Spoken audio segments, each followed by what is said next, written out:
வணக்கம் மக்களே. நாம் தமிழர் கட்சியுடைய கூடாரம் காலி ஆகிட்டு இருக்கு.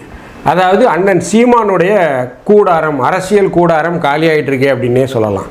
ஏன் அப்படின்னு பார்த்தீங்கன்னா, கடந்த முறை காளியம்மாள் வெளியே போனாங்க. ஒரு முக்கிய பேச்சாளர், நாம் தமிழர் கட்சியில் இருக்கக்கூடிய ஒரு பெண்களுக்கு, பெண் தொண்டர்களுக்கு ஒரு முன்மாதிரியாக இருந்த ஒரு பெண்மணி, மீனவ சமூகத்தை சேர்ந்த பெண்மணி, அவங்க வெளியே போயிட்டாங்க. இப்போ பார்த்தீங்கன்னா இயக்குனர் களஞ்சியம் அவர் சீமானுடைய நடவடிக்கைகள் எனக்கு பிடிக்கலை, ரொம்ப தனிப்பட்ட முறையில் தாக்கி பேசுகிறார் அப்படின்னு சொல்லி அவர் தன்னுடைய பதிவை வெளியிட்டு அவர் வெளியே போயிட்டார்.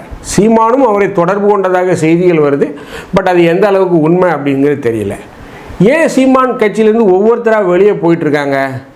எதற்காக களஞ்சியம் வெளியே போனார்?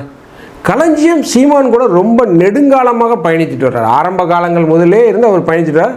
களஞ்சியம் தனிக்கென்று ஒரு தனி கட்சியை வைத்திருந்தார். அதுக்கப்புறம் சீமானுடன் இணைந்து பயணித்தார்.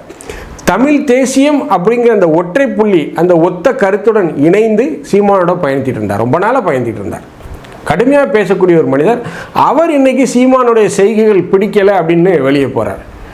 சீமான் ஏன் தொடர்ந்து தோத்துக்கிட்டு இருக்கார் அப்படிங்கிறத சீமான் ஆராயணும். இதை சீமான் எங்கேயாவது ஒரு கலந்தாய்வு கூட்டம், தொண்டர்களை மாவட்ட வாரியாக, தொகுதி வாரியாக, வட்டம் வாரியாக கூட்டம் அழைத்து பேசிக்காரன்னு பார்த்தீங்கன்னா ஒரு இடத்துலையுமே செய்யலை. இன்றைக்கி பார்த்தீங்கன்னா அஇஅதிமுகவில் அது நடக்குது. அண்ணன் எடப்பாடி அவர்கள் தொகுதி வாரியாக, மாவட்டம் வாரியாக, மாவட்ட செயலாளர் வாரியாக ஒவ்வொருத்தரையும் அழைத்து பேசுகிறாரு, ஒரு கூட்டத்தை போடுறாரு. பட் சீமான் அதை செய்கிறாரா அப்படின்னு பார்த்தீங்கன்னா கண்டிப்பாக செய்யலை. ஒரு நல்ல தலைவர் அப்படிங்கிறது தோல்வி பட்ச தோல்விக்கான காரணங்களை ஆராயணும். அதை ஒரு நாளும் செய்தில்லை. ஒருவேளை அவர் செய்திருந்தால் தயவுசெய்து கமெண்ட்டில் பதிவு பண்ணுங்க. ஆனால் எனக்கு தெரிந்து அவர் செய்யலை. ஸோ இப்பேற்பட்ட சூழ்நிலையில் சீமானுடைய கட்சி தொடர்ந்து தோல்வியில் பெற்றுக்கொண்டிருக்கு. ஏன் சீமானே தோர்ந்துக்கிட்டு தான் இருக்கார். மிகப்பெரிய அளவில் அவருடைய பேச்சை கேட்கக்கூடிய கூட்டங்கள், அவருடைய பேச்சை கேட்பதற்காக கூடக்கூடிய இளைஞர் பட்டாளங்கள், இளம்பன் பட்டாளங்கள் ஏன் அவருக்கு வாக்களிக்கலை?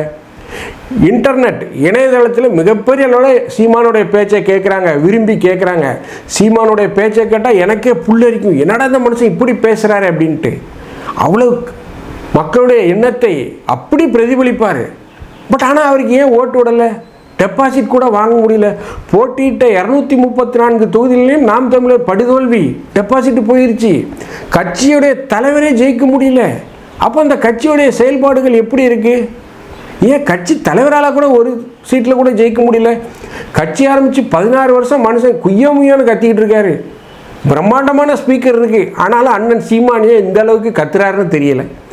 அப்படி கத்தி கத்தி பேசக்கூடிய மனுஷனை மக்கள் ஓட்டு போட்டு ஜெயிக்க வைக்க மாட்டேங்கிறாங்க. ஏன் சீமான மக்கள் கொண்டாட மறுக்கிறாங்க? ஏன் சீமானுடைய பேச்சை பார்க்கக்கூடிய இளைஞர்கள் அவருக்கு ஓட்டு போடலை? இதை சீமான் ஆராயணும். தமிழ் தேசியம் என்ற ஒற்றை வார்த்தையில் நாம் தமிழர் கட்சி தடுமாறிக்கிட்டு இருக்கு. தமிழ் தேசியத்தை தமிழக மக்கள் ஏற்றுக்கொள்வார்களா அப்படிங்கிறது மிகப்பெரிய ஒரு சிக்கலாக இருக்குது. தமிழ் தேசியத்தை முன்னெடுத்தது மேதகு பிரபாகரன். அவர் இலங்கை தமிழர்களுக்காக அந்த வார்த்தையை முன்னெடுத்தார். ஆனால் தமிழ் தேசியத்தை தமிழகத்தில் முன்னெடுப்பதற்கான தேவை தற்போது இருக்கிறதா அப்படிங்கிற ஒரு கேள்வி நமக்குள்ள எழுந்திருக்கு. மேலும் சீமான அம்பாசமுத்திரத்தில் பொது வேட்பாளராக, நெல்லை மாவட்டம் அம்பாசமுத்திரம் தொகுதியில் பொது வேட்பாளராக நிறுத்துறதுக்கு வேலைகள் நடந்து கொண்டிருக்கு. இதை நம்ம விசாரிச்சுட்டு தான் சொல்கிறோம். இந்த வேலையில் ரொம்ப தீவிரமாக இருப்பது, இந்த முனைப்பை முன்னெடுத்தது, அதாவது இவரை பொது வேட்பாளராக அறிவிக்கணும் அப்படிங்கிற அந்த எண்ணத்தை கொண்டு வந்தது யார் அப்படின்னு பார்த்தீங்கன்னா, தற்போதைய எதிர்க்கட்சி தலைவர், முன்னாள் துணை முதல்வர் உதயநிதி ஸ்டாலின். உதயநிதி ஸ்டாலின் என்ன நினைக்கிறார் அப்படின்னா, சீமான சட்டப்பேரவைகளை கொண்டு வந்தா அவர் கடுமையாக பேசக்கூடியவர், ஆளுங்கட்சிக்கு ஒரு மிகப்பெரிய குடைச்சலாக இருப்பார், ஒரு சிம்ம சொப்பனமாக விஜய்க்கு இருப்பார், கடுமையான கேள்விகள் எழுப்பக்கூடியவர். ஸோ அவரை கொண்டு வந்தால் தாவேக அரசை திணறடித்து விடலாம், தாவேக அரசுக்கு கெட்ட பெயரை ஏற்படுத்திடலாம் அப்படின்னு நினைக்கிறார். உண்மையிலே எனக்கு தெரிஞ்சு இது ஒரு தப்பு கணக்கு. திமுக ரொம்ப தப்பு கணக்கு போடுது. அதுவும் இந்த தோல்வி அப்படிங்கிற அந்த நிலையில் இருக்கும்போது ரொம்ப நிதானமாக செயல்படணும். தோல்வி அடைஞ்சிட்டோமே அப்படின்னு வேகமாக செயல்பட்டால், பண்ணக்கூடாதெல்லாம் பண்ணால் கெட்ட பேர் தான் வரும். ஸோ அதை மீண்டும் மீண்டும் திமுக செய்துக்கிட்டு இருக்கு. திமுக உசுப்பேற்றி விட்டுக்கிட்டு இருக்கு சீமானை. மேலும் சீமானுடைய நடவடிக்கைகளும் மேடையில் திராவிடத்தை எதிர்த்து பேசுறது, புறவாசல் வழியாக திராவிடத்தோட கூட்டணி வைக்கிறார். இதை நம்ம உறுதிப்படுத்திட்டு தான் சொல்கிறோம். ரொம்ப நெருங்கி போகிறார் திமுக கூட, ரொம்ப இணக்கமாக போகிறார். ஸோ ஒரு மிகப்பெரிய ஒரு பரிதாப நிலையில் நாம் தமிழர் கட்சி இருக்குது. என்ன செய்ய போகிறார் சீமான்? கட்சியில் அவரை பின்தொடர்களுடைய எண்ணிக்கை தொடர்ச்சியாக குறைந்து கொண்டிருக்கு. கட்சியில் அதிர்வலைகள் எதிர்கொண்டிருக்கு. தொடர்ச்சியாக தோல்வியை சந்தித்து கொண்டிருக்கிற நாம் தமிழர் கட்சியுடைய வேட்பாளர்கள் தொண்டர்கள்லாம் குமுறி கொண்டிருக்கிறாங்க. ஸோ என்ன நடக்குது நாம் தமிழர் கட்சியில், அதை பற்றி தான் நம்ம இந்த நிகழ்ச்சியில் பார்க்க போகிறோம். நான் உங்கள் ஜோசப். வாங்க நம்ம இப்போ நிகழ்ச்சிக்குள்ளே போகலாம்.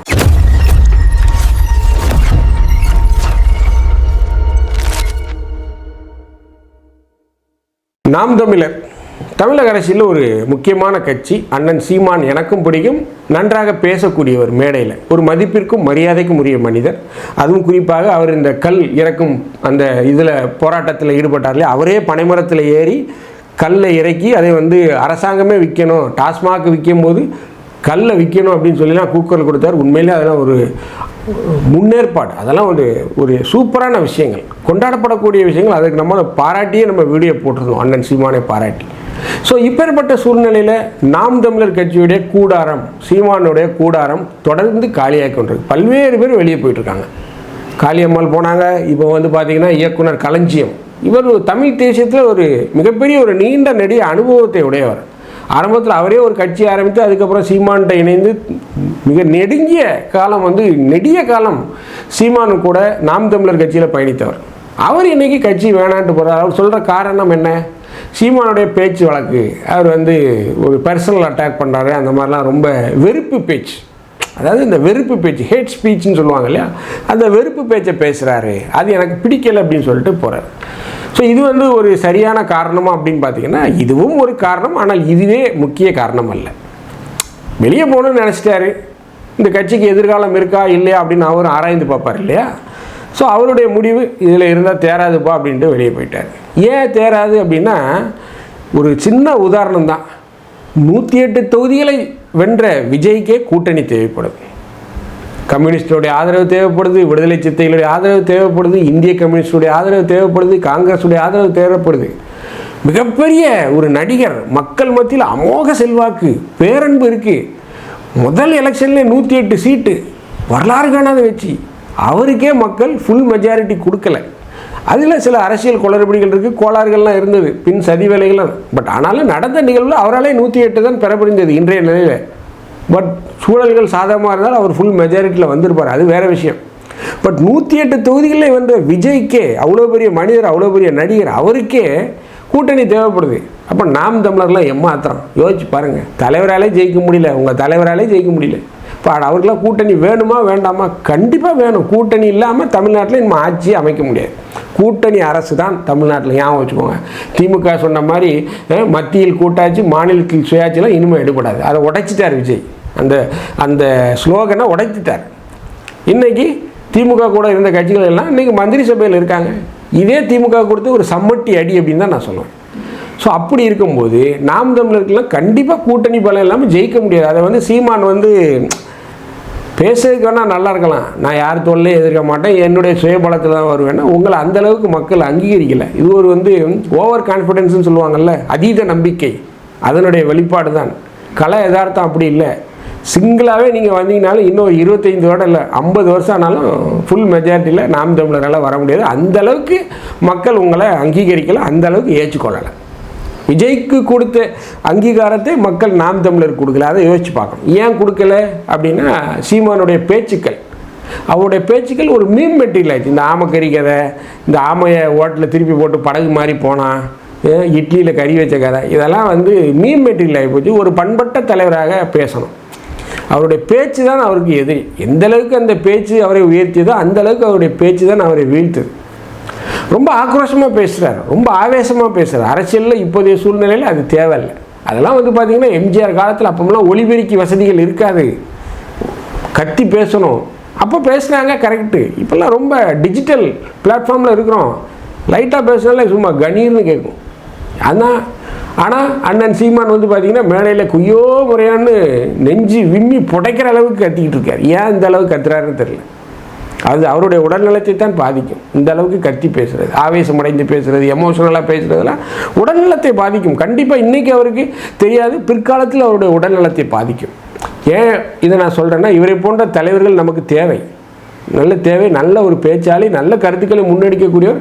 பட் அரசியல் தேர்தல் களம், அதில் மக்கள் அவரை வீழ்த்தி விட்டார்கள், மக்கள் அவரை ஏற்றுக்கொள்ள. அதுக்கு என்ன காரணம்னு ஆராயுங்க. உங்களை நம்பி எத்தனை வேட்பாளர்கள் நின்றுருக்காங்க, மீண்டும் மீண்டும் மீண்டும் மீண்டும் தோல்வின்னு அவன் என்னையா செய்வான்? அவன் குடும்பத்துக்காரன் யோசிப்பான்ல. உதாரணத்துக்கு எனக்கு தெரிஞ்சு பாளையங்கோட்டையில் திருநெல்வேலியில் சத்யான்னு ஒரு அம்மா நின்னாங்க. தொடர்ச்சியாக அந்த அக்கா தோந்துக்கிட்டு தான் இருக்குது. அவங்க குடும்பத்தில் கேட்பாங்கள்ல, என்னம்மா ஒவ்வொரு நீக்கே தோந்து போகிற, இவ்வளோ செலவு பண்ணுதியே, இவ்வளோ இது பண்ணுறியே, கேட்பாங்களா மாட்டாங்களா? கண்டிப்பாக கேட்பாங்க. அப்போது அந்த மக்களுக்கு, அந்த உங்களுடைய தொண்டர்களுக்கு நீங்கள் என்ன செய்ய போகிறீங்க? கூட்டணி வச்சா தானே ஜெயிக்க முடியும். அதை விட்டுட்டு நான் சுயமாக தான் வருவேன், நான் சுயம்புடான்னு வசனமெல்லாம் பேசினா கதைக்காவாது. ஸோ இப்படி பேசியே இன்றைக்கி நாம் தமிழர் கட்சி அழிஞ்சு போச்சு, அழியக்கூடிய நிலைமைக்கு வந்துடுச்சு. ஸோ இது ஒரு மோசமான நிலை. சீமான் ஒரு சுய பரிசோதனை செய்யணும். நாம் தமிழர் கட்சியில் சுய பரிசோதனை செய்து வெற்றி தோல்விக்கு உண்டான காரணங்களை ஆராயணும், என்ன செய்யணும் அப்படிங்கிறத பார்க்கணும். இல்லை இப்படியே செஞ்சுக்கிட்டு இருந்தாருன்னா ஒவ்வொருத்தராக போயிடுவாங்க. ஒரு கட்சி அப்படின்னா ஒரு குறைந்தபட்ச வெற்றி இருக்கணும். இன்றைக்கி பார்த்திங்கன்னா அதிமுகவுக்கு என்ன நிலை? தொடர் தோல்வி, தலைமை சரியில்லைன்ட்டாங்க. நாளைக்கு இதே பேச்சு தான் சீமானுக்கு வரும். தலைமை சரியில்லை, அவர் பேச்சு தான் பேசுகிறாரு, எவனும் ஓட்டு போட மாட்டேங்கான்ட்டு போயிடுவான். சொல்லுவானா சொல்ல மாட்டானா? சீமான் முகத்துக்கு முன்னாடி சொல்ல மாட்டான், பின்னாடி இப்பவுமே பேசுவாங்க, பேசிட்டாங்க ஆல்ரெடி. ஸோ என்னை பொறுத்தவரை சீமான் தன்னை மேடையில் ஒரு பேச்சு, மேடையை விட்டு இறங்கினா ஒரு செயல்பாடு, இப்படி இருந்தார்னா மக்கள் அவரை நம்ப மாட்டார்கள். அவர் திமுக கூட ரொம்ப க்ளோஸாக போயிட்டார். மேலும் அம்பாசமுத்திரம் சட்டசபை தேர்தலில் அவரை பொது வேட்பாளராக நிப்பாட்டுவதற்கு திமுக ரொம்ப முயற்சி காட்டுது. அதிமுக சைடில் இருந்து தான் இதற்கு சரியான சிக்னல்கள் வரலை அப்படிங்கிற மாதிரி தெரியுது. திமுக அவரை பொது வேட்பாளராக நிப்பாட்டணும் அப்படின்னு சொல்லி உதயநிதி ரொம்ப அழுத்தம் கொடுக்குறார். பட் அதிமுக சைட்லேருந்து அதுக்கு எந்தவித பாசிட்டிவான சிக்னலும் வரலை. ஸோ 2 பேருமே இணைந்து சீமானை பொது வேட்பாளராக நிப்பாட்டினாங்க அப்படின்னா திமுகவுக்கும் அதிமுகவும் தனக்கு தாண்டினே தோன்றுற சவக்குழியது. அந்த தப்பை மட்டும் அவங்க செய்து விட்டாங்க அப்படின்னா மக்கள் அவர்களை மன்னிக்க மாட்டார்கள். இத்தோட 2 கட்சியுடைய சகாப்தமும் முடிஞ்சிடும், சேர்ந்து சீமானை மக்கள் சுவாலி முடிச்சுருவாங்க. இந்த வீடியோ உங்களுக்கு பிடிச்சிருந்துச்சுன்னா தயவுசெய்து லைக் பண்ணுங்கள், ஷேர் பண்ணுங்கள், சப்ஸ்கிரைப் பண்ணுங்கள். மறக்காமல் உங்கள் கருத்துக்களை கமெண்ட் செக்ஷனில் சொல்லுங்கள். நன்றி, வணக்கம்.